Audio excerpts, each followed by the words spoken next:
أعوذ بالله من الشيطان الرجيم.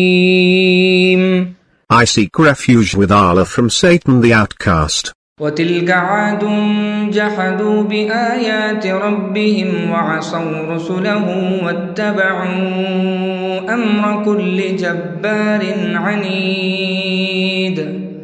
That was Ad, they denied the signs of their Lord, and defied his messengers, and followed the lead of every stubborn tyrant.